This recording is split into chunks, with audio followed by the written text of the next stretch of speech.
Hello my friends, AmyR here with Prairie Paper and Ink, back with another STAMPtember limited edition exclusive collaboration set. Today's collab is with Brutus Monroe, and if last year was any indication, the set's not going to last long. They sell really quickly. And this one's no exception. This is another like multi-season set with a unique little twist. So this is the Sweet Seasonal Apples stamp set. And of course I went Halloween. If I'd had more time and energy, as always, I would have done actually another card with the winter one because the little snowman candy apple is unbelievably cute. But I took the two other candy apples. There's like a regular one and then the Halloween one, of course. So you've got like a fall season with sentiments, there's the Christmas one, and then there's the Halloween one. So all tons of little options in that.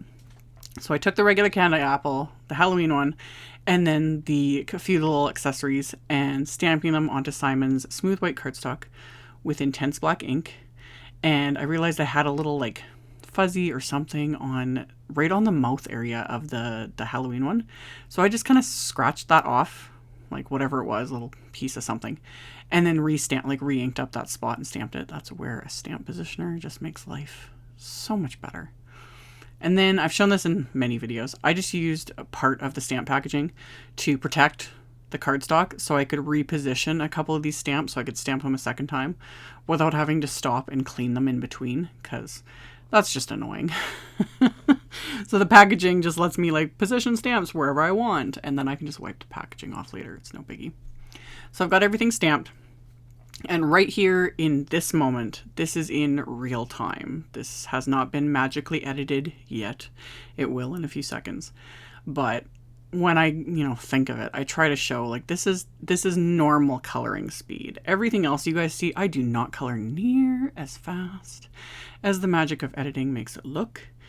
I color at the normal speed of a normal, whatever. Normal is just a setting on the dryer, but you know what I mean.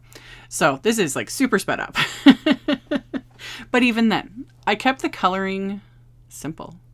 Even with an image like this, like normally, honestly, I would look at this candy apple image and I'd be like, yeah, no, I ain't got time for this. Like, This was simple to color. I did it with like thinking of it like dipped in caramel and then rolled in like, the little peanut crumbles.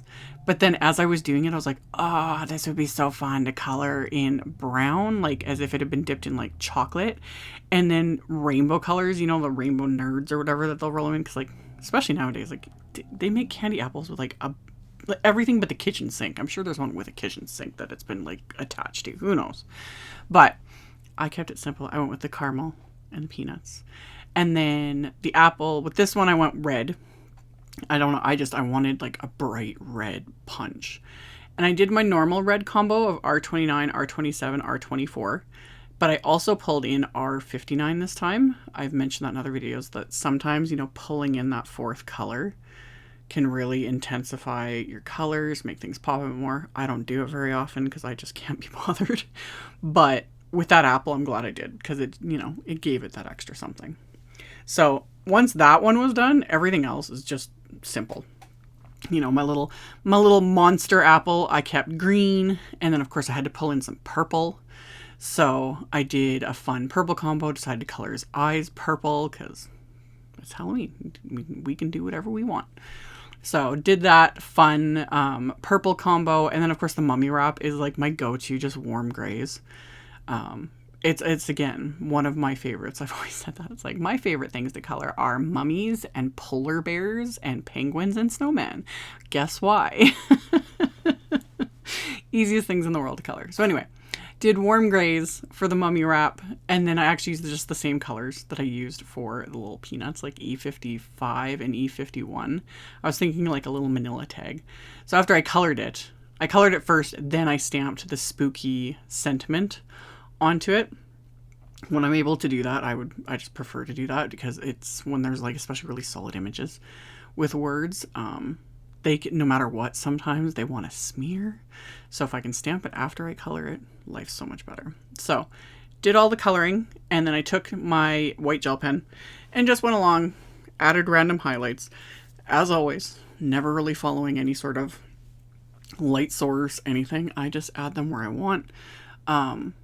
Even though I still get asked about this, honestly, the biggest thing, it's practice. Like when I first started coloring with Copic markers for stamp images and that, which was 15 years ago. I forget how long it's been. It's same idea. Like I know where people are coming from. I remember watching, you know, seeing people's finished images and things like that. And I was like, how do you know? You know? And I remember like I am Copic, like back in the day, we actually could get Copic certified. I am certified, but even then, like, cause that was the big, and that was a big emphasis, was like shading and highlights and all that stuff. But even without that, honestly, practice, you know? Because then by the time, once you get enough practice and you're comfortable with it, you break all the rules anyway. So anywho, did all the coloring, cut out the images, and then I found some really bright lime green cardstock in my stash. And I pulled out Simon's spiderweb background that I've used in a bajillion Halloween videos. And I just put the stamp face up on my desk, inked it up with clear embossing ink.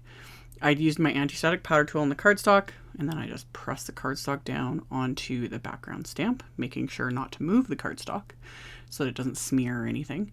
And then I'm going to coat this with clear embossing powder. So it's going to be subtle. You could do white or black or glitter cardstock or glitter embossing powder, you know, all the fun things.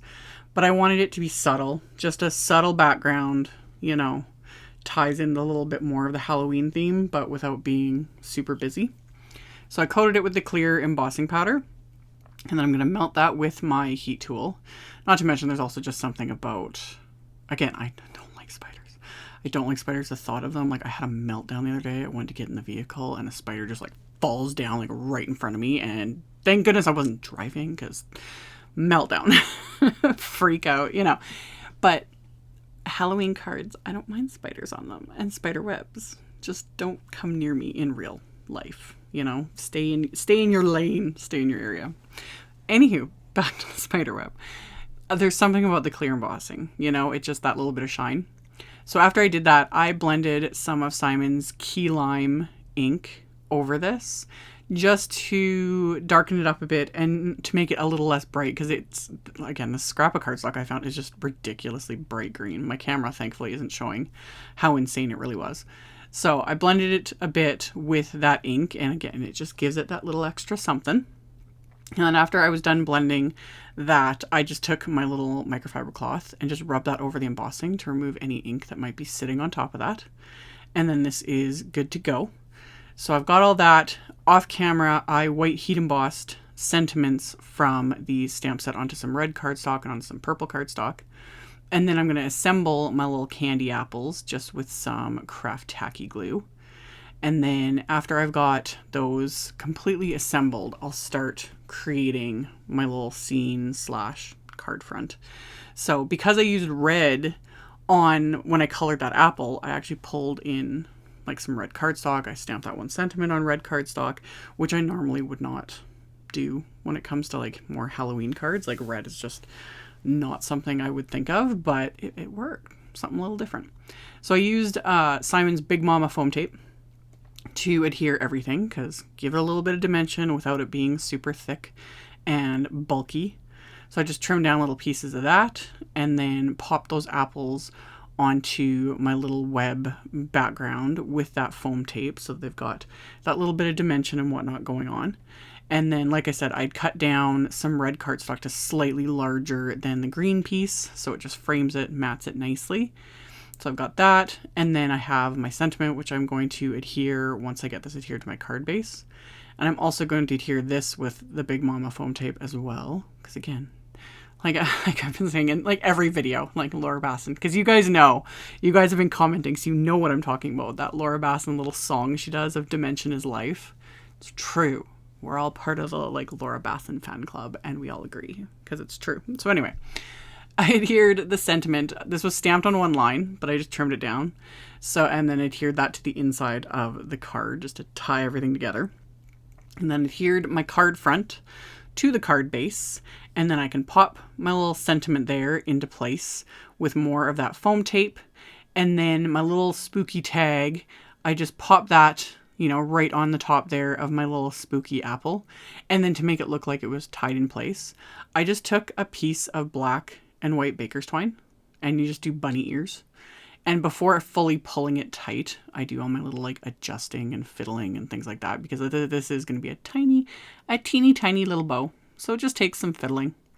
Again, practice. This is, you know, years and years and years of tying bows, especially back in the day when we used ribbon on all our cards, twine on all our cards, etc., etc. Like I've tied thousands of bows. So made a little tiny bow, and then I just adhered it into place with a dab of craft tacky glue, and I let that completely dry, and that, you know, fuses it into place. And then as a final little bit of embellishment, since I used these on, I think it was my last card, or the one before, one of my recent cards anyway, I used some of my Doodlebug sprinkles. And I was like, ooh, I know I have purple ones in my stash. I just had to dig through like 500 packs of sprinkles. Pulled out the purple ones, and I'm just going to adhere a few of these into place just to tie everything together. And once those are adhered, this card is complete. So like I said at the beginning, this is a limited edition stamp set. So if you're interested, I'll have a link to it. I'll have a link to the combo set of this with the coordinating wafer dies, as well as all the supplies I used, of course. So you can check that out in the description box below the video, as well as on my blog. On my blog, it's always picture links, and that is always linked directly below the video, like directly to the blog post. So thank you all so much for watching, for subscribing, for thumbs upping, for commenting, all the good things. I very much appreciate all of you, and I'll see you all very soon in the next video. Bye!